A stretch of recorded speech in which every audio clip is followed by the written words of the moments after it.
Welcome back to Clubit TV. We are still here with Mark from Airecon. We are still going through our top 10 favourite games of this year, brand new games that we've played this year.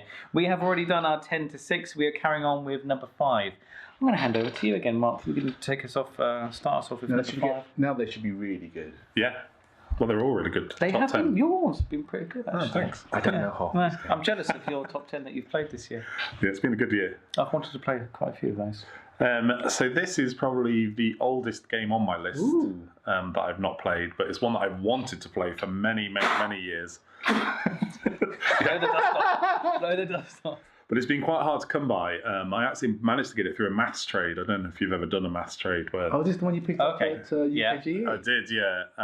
You were standing there for hours waiting. Oh, it's a long queue for the maths trade. No. This is the one. This is different. Yeah, not the bring and buy. It's maths trade. So you organise it all in advance, and you have to go and meet people, and it's quite nice. But you don't necessarily. It kind of feels a bit weird the first time you do it. You don't necessarily give the person that gives you a game back.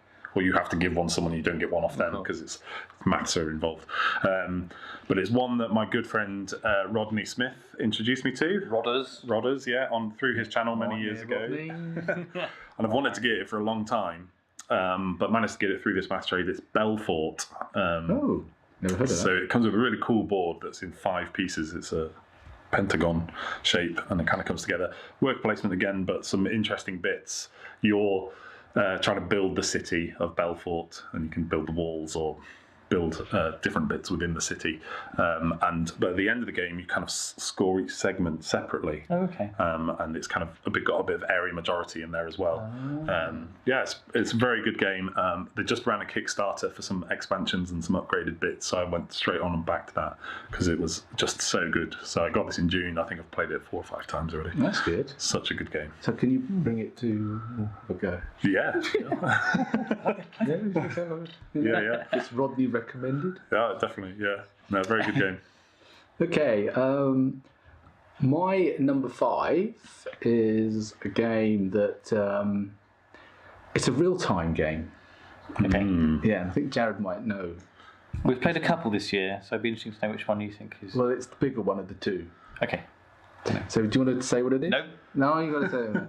Well, my number 5, and a game I think will probably... Cut to chase, man! Just get on with it.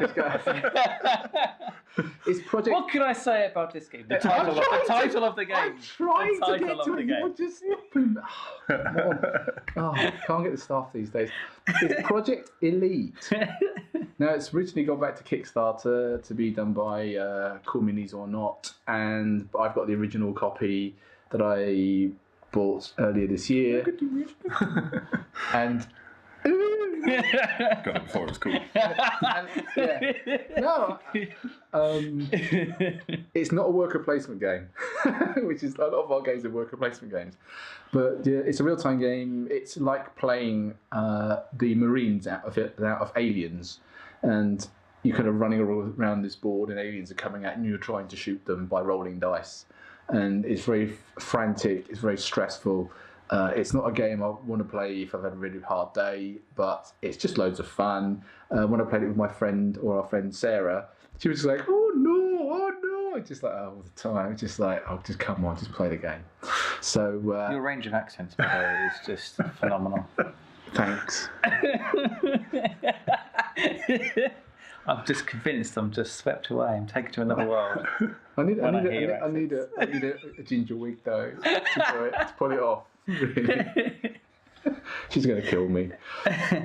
But do I get to inherit your games? If my number 5. She probably would actually. My number 5, Project Elite. Project Elite. I don't know. I don't get on very well with real-time games. They just stress me out. That's the whole point. I played Magic Maze earlier this year. Oh no, it's much better than Magic Maze. Yeah. Magic Maze is just like really do that thing. Go and do it, and it's like and this poor person looking at the board going like, it's over there, it's just like I haven't played it. No. I can relate. Yeah. Okay. My number 5 is Century Spice Road. Ooh. Now I know there's obviously like the Golem edition and stuff like that, and I know there's the second Eastern Wonders expansiony thing called Eastern Wonders as well. I don't know what the third one is. Has it got a title yet? It hasn't been developed yet, has it? But another one with the box art. Yes, exactly. Yeah, it all kind of like merges in together. So Century Spice Road. I like this game because of its playability. It's very easy to teach. I like the fact that you can only do one thing on your go. That's amazing, and your turns come back around so quickly. Even the 6-player. I mean, I played it 6-player, and it's just it's my go again. So the scalability is fantastic because you're not waiting for all this downtime in between turns. Is it my go? Yeah. It's just so quick. Yeah. But it's basically a case of trying to get better cards if you want to go down that route. Using your cards to try and actually buy some of the points cards, basically.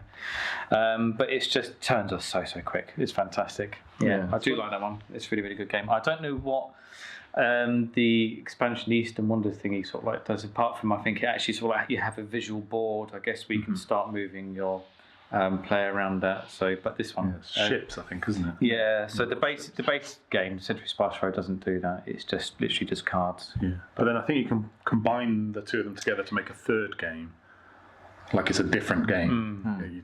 You could either play Century Spice Road on its own, or Eastern Wonders on its own, or merge the two together. Yeah, absolutely. Not anybody who's done that. No, but I've heard how to do it, but Yeah, and it's got another name as well. It's called like Sands to Sea or something. Oh, really? Yeah. Oh, okay. The third game's called something different. Okay. Right, so that was my number 5, Century Spice Road. Good stuff. So my number 4 then, great game, love it. It is Great Western Trail. So, it's so much going on, and when I first opened it and tried to like get my head around the rules, I was just like, what on earth? There's so many bits everywhere. A lot of iconography. Yeah. And it's like, you've got to remember to do this when you do this. Or that's what you think it's going to be like. But I think as soon as you start playing, you just get into it and it's like, actually, it's quite simple, and everything just flows, and it's much easier than when you first set it out and you just see all these bits and all these cards and you're like, why is that there and that's there and there's this train that's going on. What's the point of the train? Why would you do the train? Yeah, but it's so much fun. Had a really great time, and I think I found it scaled really well as well. The first play was 2 players and I really enjoyed it. Played it 4 players, really enjoy it. Very good game. Have you played it yet where you can change the different faces of the buildings to the reverse side, because you've got the A's and B's. Yeah, I did that. I've only played it with A's. Once. Okay, yeah. No, I did it once. And you just got to make sure everyone. If you do that, then everybody else has to mimic you. Where the A's and B's are numbered. Yeah, I did it. So I tend to do that actually with new players because I don't find it actually adds that much. Okay. So I just get the new person to just lay their tiles out and then tell everyone else to copy them. Yeah. And so then you don't have to explain to them that's what you're doing. One less thing to explain. I think this might be a crossover for you. Spoilers. I'll put money on it. There is another Western-themed game somewhere something in my eye. In my top 10. Damn my eyes. Well, my number 4 is definitely a crossover. With Jared. Right. Oh, right, okay. Okay. Do you want to hazard a guess? No. That's not very sporting, is it? You asked? Oh dear. I'm not in a guessing mood. No. Number 4 is actually it's well themed because it's Quad. Okay. Quadropolis. Okay. Quad 4. Quadropolis. My number 4. As Jared said, it's a city building game. You lay these tiles down. It scales really well. It's pretty fast. I love playing in expert mode as well. It's one of these games that you play when you teach it to somebody. You play it in the classic mode just to teach them, and then you say, "Okay, let's play again." And you just go for the expert mode, which just ramps it up a little bit. And I like it when a game does that, where you kind of think, "Oh yeah, I'm really happy to play this game a second time." I don't think this game gets as much buzz as it should. But I do love it. I do like a game where you just see your city build. If you love SimCity, this game feels like SimCity but a board game. Yeah. I'd love it if they could do like a deluxe. Actually, 3D bits, and when you're building the flats, and the stacking components, business towers, and it's like cool. It's a bit like Manhattan in the game. Manhattan, you can build them up. But yes, my number 4, Quadropolis. My number 4 is a game that looks very, very pretty. It's called Photosynthesis. So this game is basically sort of like set amongst the woods, and you're trying to send your little seeds out to grow them up into trees and then eventually fell them. And then depending on where you fell the tree in the woodlands, depends on how many points you actually score. But it's one of those games, you're dealing with sunlight. So the sun rotates around the boards throughout the course of the game, and depending on where it casts light or where it casts shadow, depends on whether you get that much needed sun points to spend to actually grow your trees and stuff like that. So you've got to think a couple of turns ahead. So if you're that kind of gamer who just lives in the moment, it's going to be a very, very difficult game, because you need to try and plan a couple of turns ahead. Where's the sun going to be on the next couple of turns? Am I going to get enough light if I cut down that tree, or etc.? But it's a very, very fun game, very, very pretty looking game. Everyone's got their own species of tree with different colours, etc. It just looks very, very pretty on the board itself. Very, very simple to teach, but I guess hard to master. I've never won this game, but it's still on my top 10. I really, really enjoyed this game. Where did you buy this game? I bought it at a convention earlier this year. What was it called? Named after a river. Airecon. That's it. Airecon. I got it from Airecon. Not Nidcon. And I hadn't played it. I just literally just bought it, rang up my mum and said, "Mummy, would you mind giving me some money so I can get this thing?" Yeah, thank you. And then as soon as I bought it, and I actually sort of like played it at the convention. So you were popping all the pieces out. I know. That's quite satisfying actually. Token punching was a lot of fun. It's all made of recycled materials, isn't it? It is. So they actually encourage you. There's no plastic in the game, so they actually encourage you. Any pieces left over is waste. You get to recycle it. So yeah, fun game. Fun game. Stuff. Number 3 then. Number 3. We'll get into the pointy end. And it's again a bit like your Quadropolis at number 4, because this is 3 Kit to Ride. No, it doesn't work. Ticket to Ride, but it's not the normal Ticket to Ride. This is Ticket to Ride France that came out earlier this year. Yeah, very good. Much like a lot of their new maps and stuff that you get, it just adds a couple of extra bits. In this one, you've got to build the track before you can lay trains on it. So whenever you take cards, you have to lay some track as well. And so it kind of adds this element where the person after you is like, well, you obviously need to lay trains there, so they could just steal the route off you. So you've got to be really careful and try and throw people off. And when you lay certain ones, it might block other ones off completely in the game. So you would never do that, it's just a meme. But no, really, really cool variant of it. It's got another one on the other side called Old West, I think. It's also good, but France is definitely. So is it the latest one, or is there another one? No, there's New York was after that, but kind of New York's a bit different because it's a completely separate game. It's much smaller, using taxis. Oh, okay. Taxis rather than trains around New York, and that is more like Ticket to Ride in 20 minutes. Oh, right, okay. Very, very quick game. But this is like, you use the normal, if you've got Europe or America, you use your bits from that. But completely different map. Probably with a my whole favourite. Of unpronounceable towns. Yeah. Crossing it. Yeah. I'm going from there to there because I can't see them. But if you do pronounce it, somebody who's French just goes. Yeah. Oh, dear. Okay. Very good. Yeah. But probably my favourite map so far. Maybe India or France, I think are my favourites. Yeah. Well, my number 3 is a dice chucking game. We did a review on this earlier this year. Player versus player. It's called Dice Throne. Dice Throne is uses the Yahtzee mechanism, to roll dice, and depending on the one that you match according to your player sheet, you'll do a certain amount of damage to your opponent. Every character is different, plays in a different way, has different mechanics, have their own separate decks. It's just beautifully produced, loads and loads of fun. Nearly made my top 10 as well. Nearly made my top 10. It was the first game that we played at Airecon. I whipped it out, and then a couple of guys said, "Oh, can we watch?" Because we're interested in getting the second edition. And it does look good on the table as well. Yeah, and I said, "Oh, just grab a couple of characters and play yourself. You know, no point watching us." And it was Chris Marley. Yeah, nice simple game to get into, but a good one. And the second edition, the season 2, it looks even better. You know, you said you didn't like some of the card graphic design. Of course, yeah. It was like a bit lackluster on some of the front side of the text. They listen to that. Card. They actually listen to you. See, and it's improved. Is it the same game? Yeah. So you can integrate the. Oh, okay. You can just mix and match the players with the original one. And I think there's another 6 more characters coming out. So nice. My number 3 dice throw. My one is another dice game, but this is a dice drafting game. I got into dice drafting games ever since I saw, Role Player. Quite enjoyed Role Player, and then as soon as I heard of this game coming out, I thought, that's actually sounds too similar. Maybe I don't want to go down that route.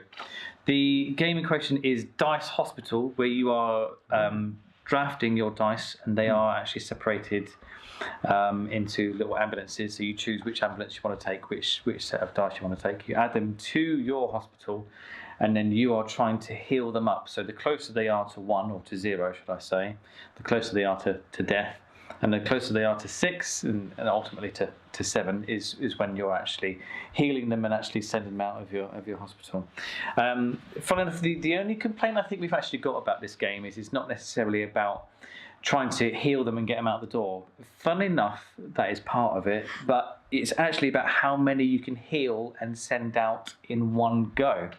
Because the more people you heal on one turn, the more points you actually get.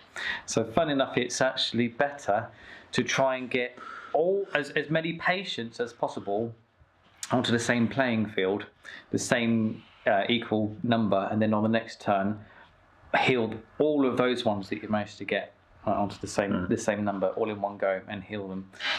So yeah, it doesn't reward you to just heal them one at a time. Although it's good to do that because you're trying to get them out of your hospital. But the more you can get out in one go, so it's more like a private hospital rather than it is more of a private hospital than an NHS. Keep them in longer, charge them more. Rather than NHS get them out as quick as possible. You do kind of wish the playability was more like the NHS, because halfway through the game it's a bit of a fun fight for hospital beds and stuff like that. A lot of fun though, because you get to each turn. It kind of ramps up in the middle where you need more rooms, hospital wards and stuff like that, and you need more doctors to come in to be able to do more things to heal them up. But then after that, after the middle of the game, you've got enough of that to actually manage your patients quite well, and so it then starts to tail off, and it's about the end of the game is more about trying to cluster them up into groups and send them all off as many as you can in one turn. So yeah. I like that. It was a really good game, and it's actually managed to come through recently through from shipping. So yeah. Yeah, mine's still stuck. I did back it, but it's still stuck. I will have it by the end of the year. So we got it from Kickstarter, and I've got my copy. I've played it a good couple of times, and very happy with that. Yeah. Are you feeling envious? Yeah. Is he annoying you yet? No, I like that. You can always play his copy. Yes. So we're going to take a quick break now because we are just about to head off into our top 2. So we're going to do a dramatic pause. Dramatic pause over. Thank you very much. Right, we're back to our top 2. So we will start again with Mark. Mark, what is your top 2 games that you've played this year? Great. So number 2 is a game, I think it's from this year, maybe end of last year. It's called Castell. That's the one where you got, the one with the bag. Yeah, the huge bag. It comes with a ridiculously big bag. If you want to go and find me on Facebook somewhere, there's a picture of me wearing it as a hat. It's that big. But the game, it's based on an actual competition in Catalonia where you're stacking people up and they build people towers, and there's various different competitions to build towers. But you're touring around Catalonia, acquiring skills or practicing or going to certain competitions to try and win them to get points, obviously. But you're kind of pulling out random people from a bag, and they're different sizes, and their size dictates which part of the tower they can go on. But you might have acquired a skill that lets you put them at a different point in the tower. And is it a dexterity game, or is it? No. It's just tiles next to you, but you can rearrange them at any point in any order. But it usually has to be a pyramid as well. But again, you can acquire special skills. It's kind of actually quite light when you first look at it. Again, it's one of those that looks like there's quite a lot of bits in it, but it's pretty easy to learn. This game actually inspired us. So my wife and I played this. We then went online to look up about the Castell competition. It only happens once every other year, just outside of Barcelona, and it happened to be on our anniversary weekend. Wow. So we went on, got some cheap flights, and we went to actually see it. So this is a game that inspired us to go to Spain and watch the People Tower competitions, and it is ridiculous. But one of the great things is the game does a very good job of replicating the actual thing that we saw in real life. So it's very thematic, then. Very thematic, yeah, and it's very cool.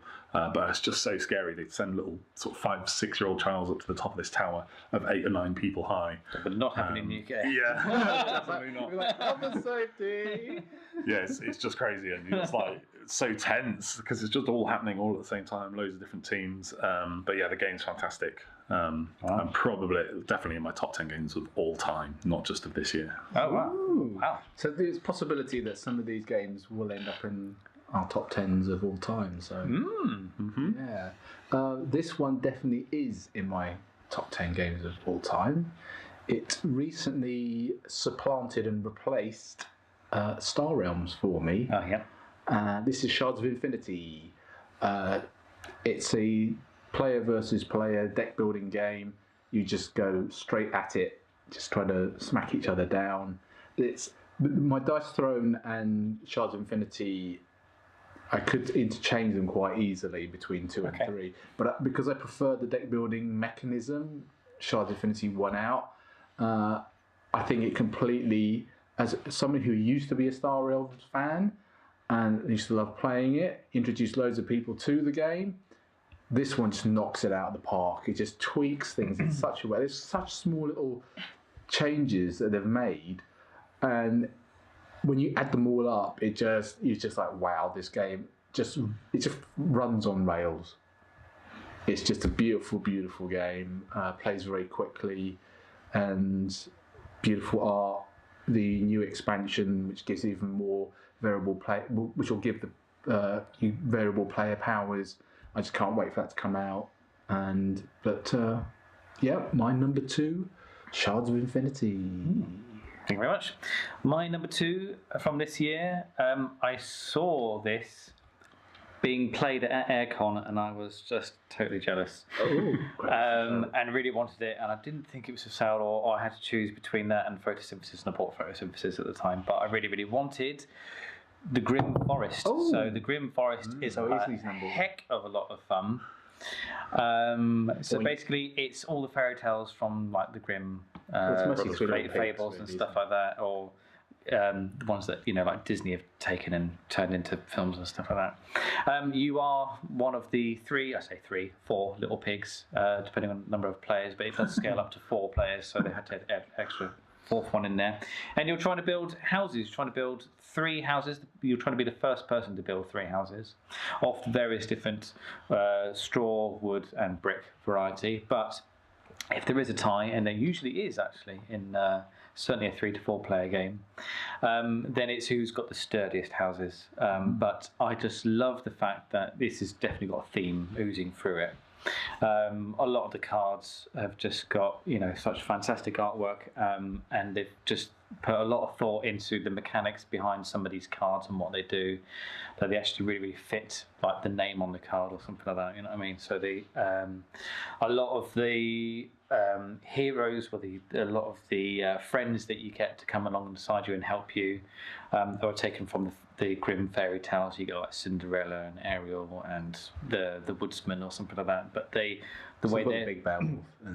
the way their powers actually work are actually really thematic to the actual character itself, which is really, really good. Plus, you just get these amazing miniatures in there. So they've gone absolutely a whole hog, should I say, and they've just done some absolutely amazing minis. And they didn't need to. I mean, you could quite easily just play the relevant card against a player, or just stick it on the table. But they decided actually not only are we going to have the card, but we're also going to have an associated mini to go with it, like the Big Bad Wolf. the dragon, the giant, the bridge troll and stuff like that. It's just amazing to look at. It was the last straw. Yeah, that's true. A lot of fun, really, really appealing to so many people because of the artwork and the miniatures, but also the gameplay. A lot of take that elements to it. A very, very simple game to begin with, but then the cards add a little bit of complexity. So it's not necessarily for young players, but definitely a family game. Just also the way that the thought that went into this game, just the way that everything fits back. Into the box. Yeah. So they spent a bit of extra money on the insert trays and stuff like that, just so they get everything nice and neat in there. And you don't want them to get. Yeah, very true. So my number 2, Grimm Forest. We're actually giving a copy away at Airecon. Oh wow! Next year's Airecon. Yeah, plug. Yeah, plug. In our big charity raffle. Grimm Forest and Dice Throwing, which you mentioned. That is really, really good. So two highly recommended games. Very, very definitely. In the Airecon. What's the actual money going to? It's going to be split. Between Mark. Yeah. The Mark Cooke Foundation. And the Cooke Foundation. Half will be going to Christians Against Poverty, which is where a bunch of us work that run Airecon, and the other half to the Miscarriage Association. Very good associations, very good charity. Yeah. Great. It's a number 1 then. Number 1. Dramatic drum roll. Now, these games may or not be any good. And mine was actually a crossover with you, Jared. Yeah. And this is... Ooh, no, hang on. No, go on then. Yeah. So it's actually one of the first games I played of the year. Oh. And since then, I've gone all in. I've gone for it. I love this game. It's Voyages of Marco Polo, and it's gone to my number 1 game of all time. Okay. Oh, yeah, it's such a good game. Dice placement, which is the core mechanic, is probably my favourite of all time. That kind of mechanic, but again, it's one of those games where it just starts out so tight at the start, and you're just like, I can't do anything. How am I going to do anything in this game? But the more you play, all of a sudden you're like, oh, you're chaining all these different things, and it's going off all over the place. I got the expansion. It's one of those expansions that's really cool because it adds more stuff, but it doesn't add any time. So it just gives you more options, and it's a modular expansion. You can add as many bits. I just played with all of them. A lot of fun. I've got the game insert, the folded space insert for it. I've got all the extra promos. I've gone all over. I've just gone for it. I love this game. It's one of those games as well that's actually managed to balance out. Even if you have a rubbish roll, you've still got stuff to do with your dice. Definitely. Yeah. You also have like variable player. One of the things I love about games is when they have variable player powers. So you've got something that only you can do, and I think.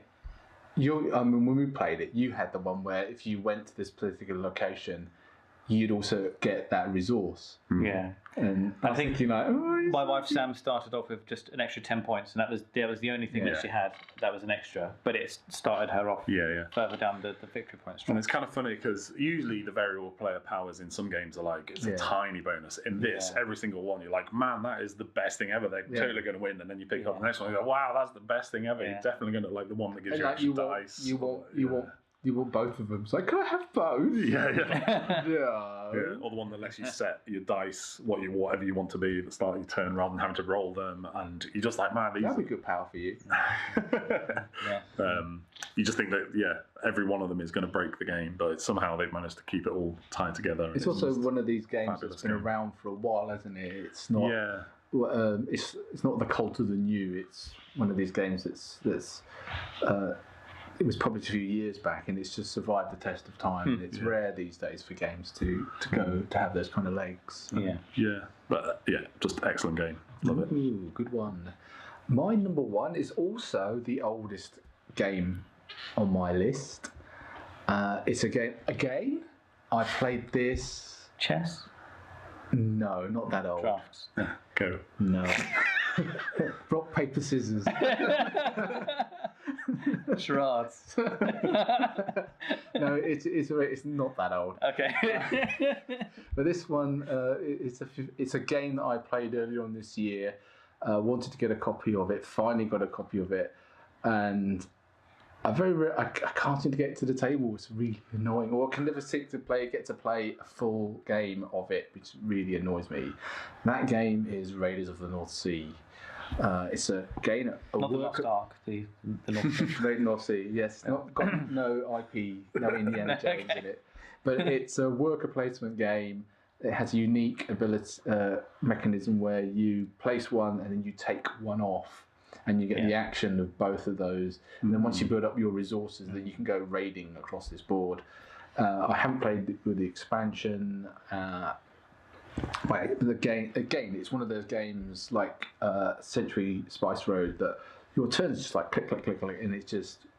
And you don't have to wait ages trying to make decisions. It's very fast, very slick game. I have played Architects. It might oust Raiders, but I haven't played it enough to be absolutely sure. But I think I like the theme behind it as well. The fact that you can go off raiding. Yeah, and stunning art as well. Yeah, Amico, I think, wasn't it? Yeah, it's the same guys that quite a few things. He's done quite a lot. Dice. What's it? That one? That Dice Settlers. He also done that. Oh yeah. Okay. So my number one, Raiders of the North Sea. My number one is my second Western themed game that in my top 10. Great Western Trail. It is a really, really good game. I like. It's a very. I thought it was a bit of a Calver game. It's got deck building in it, but it's not huge. Not a big deck. It's not a big deck, no. And you don't. I kind of guess you want to do a bit of deck building, or you certainly want to cull a lot of the weaker cards, but you don't have to concentrate on that solely throughout the course of the game. There's so many roads to victory, basically. I think I've only ever played 2-player games so far, so I haven't scaled it up to 3- and 4-player games, but I've just really enjoyed it. I like the look of it. I like the artwork on it. Once you get used to the iconography of it and you understand what everything does, it's like, oh, of course it's that. That's really, really, really simple. Yeah, why didn't I get that? But why didn't I get the first time? You feel a little bit thick afterwards. But no, I just really, I enjoy. I think I enjoy unlocking things over the course of the game. So you're very limited to what you can do at the beginning, and you just start to build up your engine. You start to unlock areas of your player mat and your abilities that you can do. You get to buy better cattle and you start to see them coming up in your hand a bit more often. You get to thwart your players by building your buildings strategically across the map where they wanted to go, or you have to make them go across it and pay you money. And I just really like it. Initially I didn't quite understand the whole objective cards things, like, oh, what do you do with them kind of thing. But as soon as I understood them, like, oh, okay, so as long as you've got made peace with Indians, traded with the Indians, or you've actually Native Americans. If you've managed to get rid of some of the hazards along the route, then they actually contribute towards your victory. Yeah, I just really like. I think the best thing to do if you get this game, I understand that it's a big game, it's a bit complex.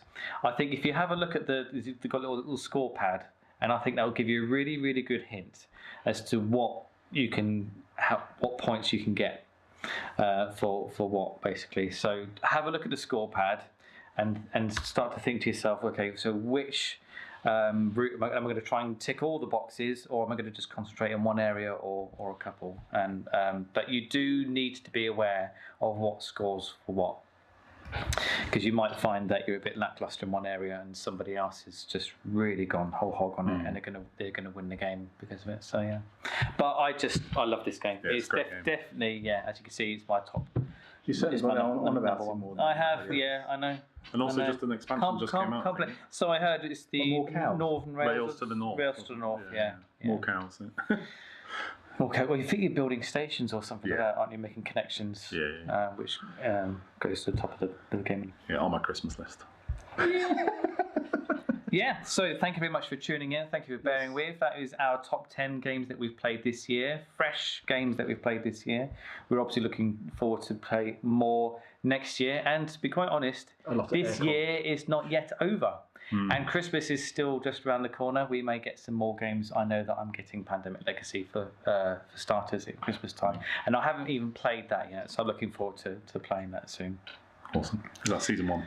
That is season 1, starting obviously with season 1 and then moving on to season 2 eventually. But this is going to be one of those games that, although you could play it with lots of different people, I'm solely going to play it, me, the wife, and my mum. And every time she comes up to visit or we go down, we'll take it along, and it's going to be like a do it FaceTime. She'd need a copy as well, wouldn't she? But yeah. Okay. But yeah, no, looking forward to that. So. That's a great game. I've not played it. We're just about to start season 2. Oh right. Oh. So I won't give you any spoilers. No, that's fine. No. Okay. Well, good. Want to thank Mark for coming along. Thank you. And if you can come along to Airecon. When is it going to be next year? It'll be the 8th to the 10th of March 2019. In Harrogate. Harrogate, yeah. Harrogate, as the posh people say. At the convention centre there. In Yorkshire. Yeah. It's big, it's fun, plenty of opportunity to get games to the table. Lots of games. There's always a library of games that you can borrow from if you haven't bought any. You might actually get to meet Mark as well. I'll be around. I'll be running around. But You can tell where Mark is because you have a small baby under his arm. Well, she's not so small now, obviously. She'll be a year older than last time. And a trolley of stuff in the other.